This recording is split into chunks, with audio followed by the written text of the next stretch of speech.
Oy, speaking of itong sa LA, mga bossing, pakita lang natin ha. Yung LA wildfire, yung mga kaibigan ko diyan sa Los Angeles, California, mag-ingat kayo ha. Oy, meron kasing bali-balita na parang merong naisip yung mga kakilala natin, mga kaibigan natin. Kasi syempre alam din natin, madumi talaga maglaro itong si Joe Biden. Nakita natin dumi niya maglaro.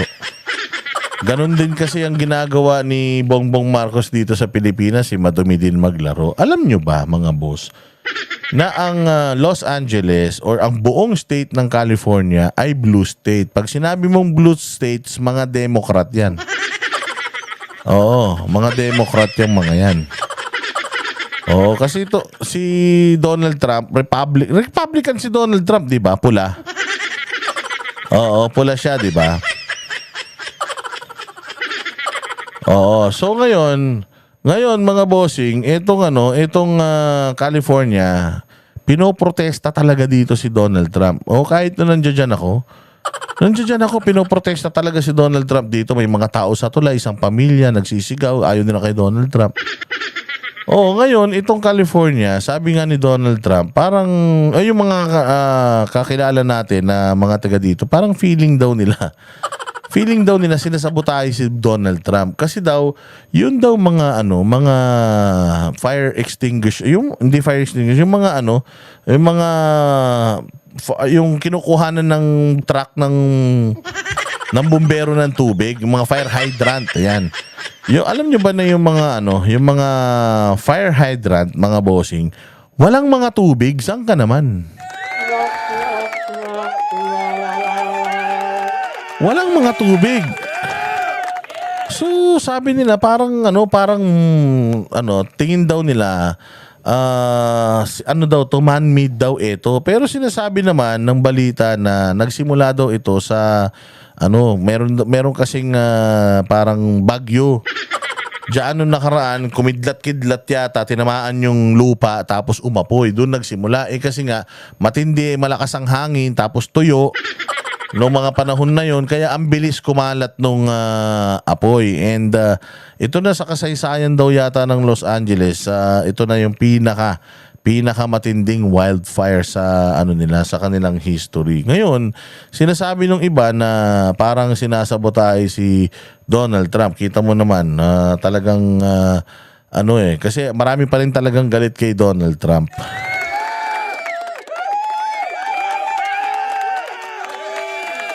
So sabi nila, wala daw talagang tubig yung mga fire hydrants. Tapos meron na sinasabi si Donald Trump na parang merong isang yung gobernador, hindi pinirmahan to. Pakinggan natin tong balitang to. And hopefully, yung mga kababayan natin dyan sa may LA ay safe and sound. Well, good to hear na yung KOJC compound dyan sa LA, which is yan yung unang-unang niransak ng mga otoridad sa Amerika. Bago pa magkaroon ng KOJ siege, dyan unang nangyari yung pinasok ang simbahan ng KOJC. And hiyang-hiya daw talaga yung mga FBI agents. Kwento ko na nga mga bossing. Kasi ganito, 'di ba, yung mga nagreklamo kay Pastor Apollo Kibuloy sa simbahan ni Pastor Apollo Kibuloy diyan sa Amerika, yun yung mga fallen angels. Yun yung mga tiwalag na mga members nila na kung ano-ano yung sinumbong sa otoridad. Kesyo daw, dito daw sa KOJC, kinukulong, nakatali daw yung mga bata, kinakalbo. Tapos, talagang nakatali, ganito, ganyan. So, ang dami nilang mga pinagsusumbong na kapalpakan, nakatarantaduhan. So, ngayon, nagtataka daw, alas 4 ng madaling araw, kasi nag-start na yung kanilang devotional ng alas 4 ng madaling araw. Magdadasal na sila. Tataka daw sila, ang daming pulis sa labas. Tapos, may mga helicopter pa. Tapos, ginigiba na yung ano nila, yung gate nila. So sabi nila, ano nangyayari? Tapos tinalian sila, pinosasan sila, pinadapa sila. Yung isang kaibigan nga natin, ito si Windel, si Defenders of the Sun, meron daw siya, kasi bassist siya eh. Meron siyang dalang bass guitar. Ang sabi daw, ang sumbong daw sa otoridad, may mga baril, long firearms, assault rifles. So akala yung dala ni Windel, assault rifle, bass guitar eh. So pinadapa sila, pinagsama-sama sila sa isang lugar. Pinasok nila lahat ng bahay, sinira nila lahat ng pinto. Pagpasok nila doon sa may katedral nila doon, nakita yung mga matatanda, kasi matatanda talaga yung mga tao dyan, yung mga nagsisimba dyan. Tapos pinasok nila lahat ng kwarto. Ang daming mga school buses, yung mga dilaw na mga school bus, ang dami daw na ganun, kasi nga ang sumbong, daan-daan daw ng mga bata yung nakatali at kinalbo. So binagwawasak nila lahat ng pinto, pinasok nila, wala silang nakita kahit isang bata.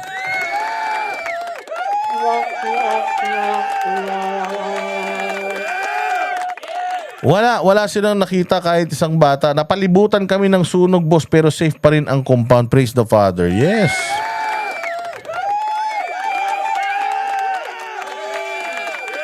So, buong lahat daw ng mga properties nila sa Amerika, lahat ng mga simbahan nila sa Amerika, simultaneous na inatake ng FBI. So, kinausap daw sila. Kinausap bawat isa sa kanila. Pinaghiwa-hiwalay sila, tas kinausap bawat isa. Alam mo ba na pare-parehas daw sila ng sagot? Kung ano yung sagot ng isa, hindi sagot ng isa, sagot ng isa. Kasi wala silang practice ha. Pagpunta sa New York, ganun din. Sa Hawaii, sa ibang mga state na may simbahan sila, ganun din.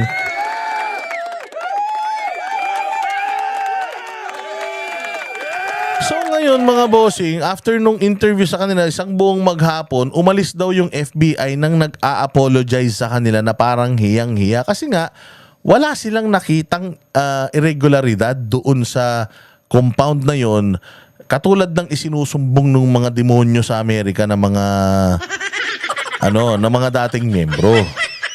So hiyang-hiya daw sila at sinabi pa nga daw nung FBI na kung ano man yung mga na-damage namin dito, i-bill nyo kami, babayaran namin. Kasi wala silang that same day, pinakawalan silang lahat, tinanggal sila sa pagkakatali. So talagang that's another form of desecration. And ito nga ang isang sinabi ni Donald Trump sa Amerika na kaya gustong ibalik ni Donald Trump yung religion sa sa kanilang parang yung curriculum nila, ibalik yung religion. Kasi ang sabi niya nga na we are a developed country, malaki tayong bansa, successful tayo, pero wala tayong Diyos. Yun yung sinabi niya.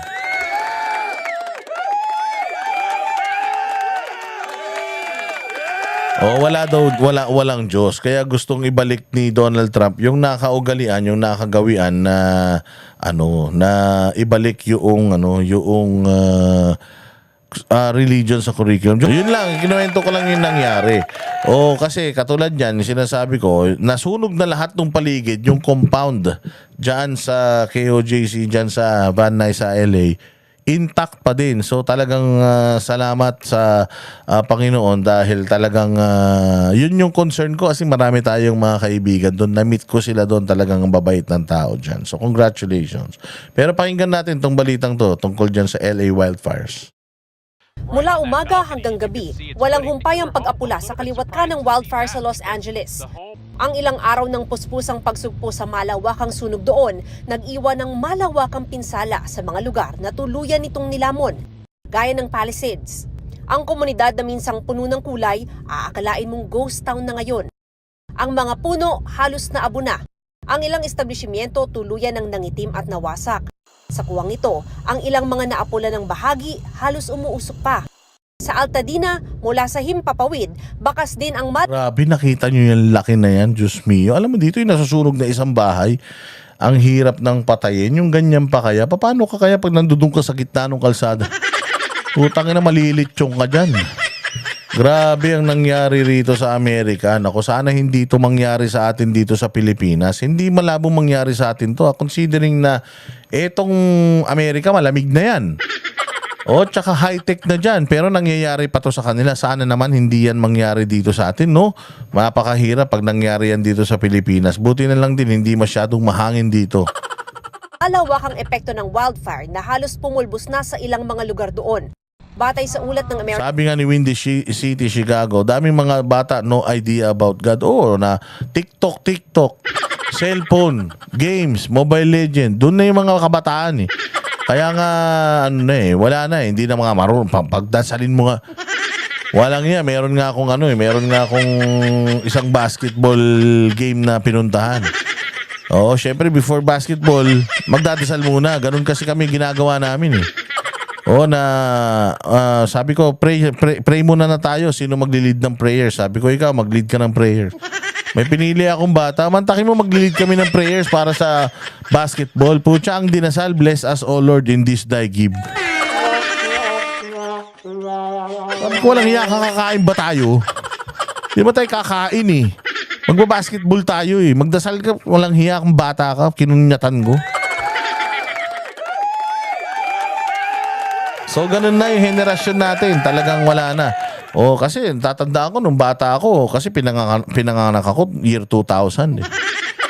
Oo, nung pinanganak ako ng mga year 2000, may mga Bible studies kami. Natatandaan ko sa bahay namin, mayroong pambatang Bible eh. Oo, kasi talagang alam ko nga yung story ni Eva at Adan, tsaka ni Cain at Abel eh. Oo, may mga gano'n kasi nung bata tayo, merong The Flying House.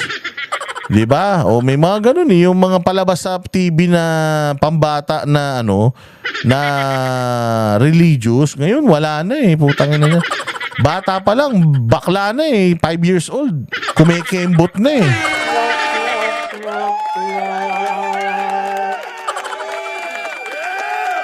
Kaya ganito ginagawa ng kalikasan sa atin, sinisingil tayo. Hindi to global warming, Bongbong Marcos.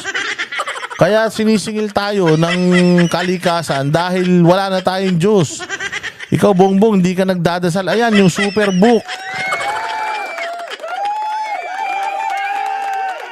Superbook, The Flying House, sumusulat pa nga ako dyan nun eh.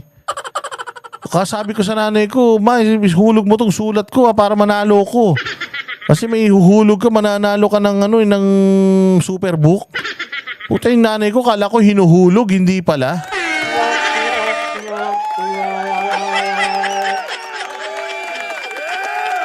American media, umakyat na sa 16 ang nasawi, habang 13 ang naiulat na nawawala. Sa gitna ng lagablab na sunog sa Los Angeles, mainit din ang pahayag ni US President-elect Donald Trump sa kanyang social media account. Sinisi niya ang Democrat at California Governor na si Gavin Newsom na inilarawan niyang true disaster. Ayon kay Trump, tinanggihan ni Newsom na lagdaan ang Water Restoration Declaration. Yari, o kita mo, sabotahe talaga. Tinutulan yung water something. O tapos, wala din daw mga, no water for fire hydrants. Utang ina niyan. Wala rin daw firefighting planes. Ibig sabihin sinadya nila to. Puta ina, alam mo yun, sa galit nyo sa politika, galit nyo sa bagong nanalo. Kaya nyong gawin to. Puta, mas matitino pa tayo mga Pilipino kahit nasa third world country tayo kasi tayo nananawagan lang. Nananawagan lang tayo na sana tumigil na sa paghinga, ganun. Na sana over singhot, ganyan. O kaya sana kunin na sila ni Taning. Yun lang, nagdadasal lang tayo. Sila hindi eh. Mantakin mo kung totoong sinabotahin nila to, willing silang patayin yung mga constituents nila para lang sa galit nila sa politika. Huwag ganun ang pangit.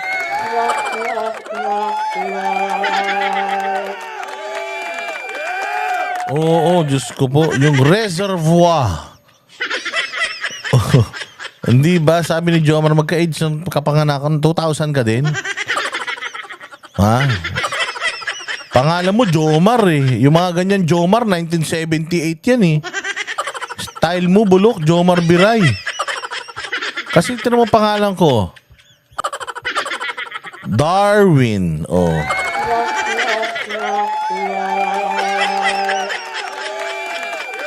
na magiging daan-aniya para makapagpadala ng milyong-milyong galon ng tubig sa iba't ibang parte ng California. Wala rin aniyang tubig ang mga fire hydrant at wala rin umanong firefighting planes.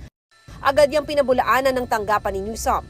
Dagdag pa ng ilang eksperto, ang wildfire sa lugar ay pinalala ng dry conditions, high winds, flammable vegetation at hindi ng water management. Inanunsyo naman ni outgoing US President Joe Biden na sasagutin ng pamahalaan ang lahat ng pangangailangan ng mga apektadong residente. Ito matindi. Tinan mo si Joe Biden ha. Tinan mo sasabihin ha. The federal government will cover 100% of the cost for 180 days. Ay, nagago, no? Sinasagot niya yung 100% ng cost for 180 days. Siyempre, palabas na siya. Hindi na siya problema sa budget eh. Tayo loko-loko din, nag-commit ng sobra-sobra. Siyempre, may hirapan dyan si Donald Trump. Kaya nga ito yung sinasabi ko sa inyo eh. Na ito yung ito yung nakikita ko na worst case scenario para sa mga Marcos. Pag nakita nila, before 2028, mga siguro 2026, 2027, pag nakita na nila na talagang wala silang pag-asa, si Tambalos-los, putangin na niyan, wala na talagang pag-asa, tapos si Bongbong, yung mga anak niya, itatapon na rin sa inidoro ng mga tao sa inisa kanya.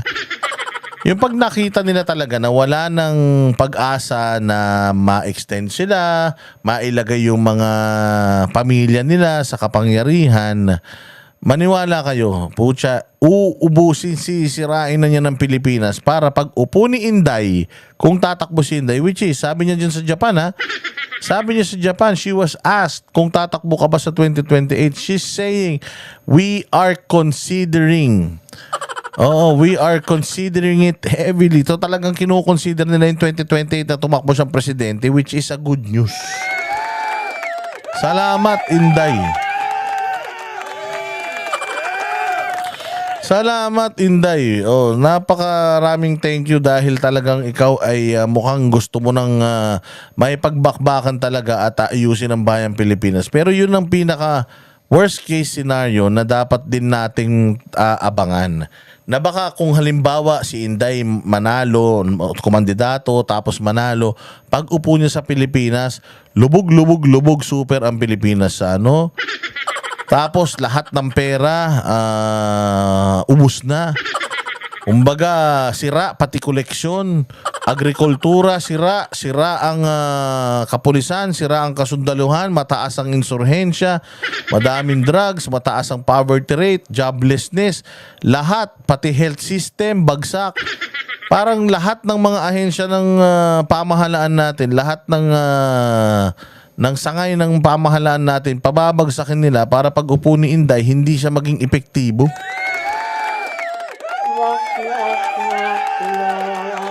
Kaya yun ang delikado. So yun ang aabangan natin kasi sisirain na talaga nila Pilipinas para hindi maging successful si Inday kasi sampal sa kanila yan eh.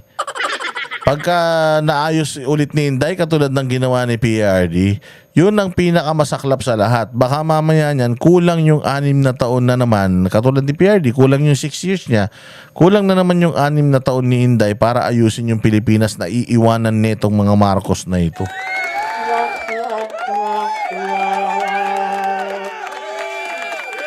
Sabi ni Chori Choli, kaya ni VP Inday Sara yan sa tulong ng taong bayan. Well, kaya lang kapag ang problema gagastusin para mapaganda bayang Pilipinas, wala man tayo may tutulong doon. Kaya lang siguro natin sumuporta sa lahat.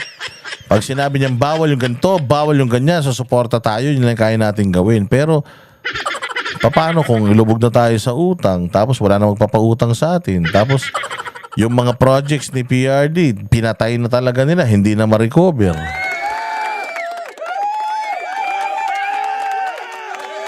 So, ganyan.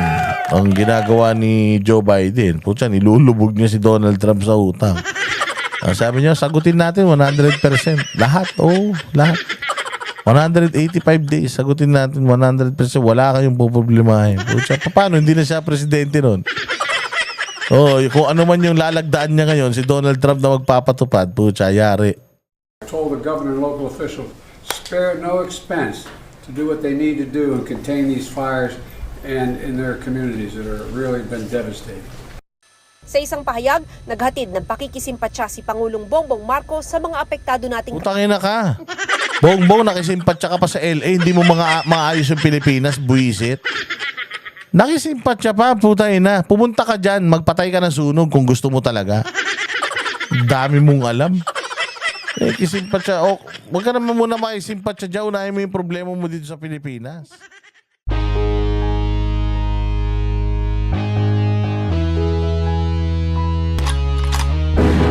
Yan ang Banateros, walang inuurungan. Pag tama palakpakan, pag mali ay babanatan. Yan ang Banateros, boses ng orte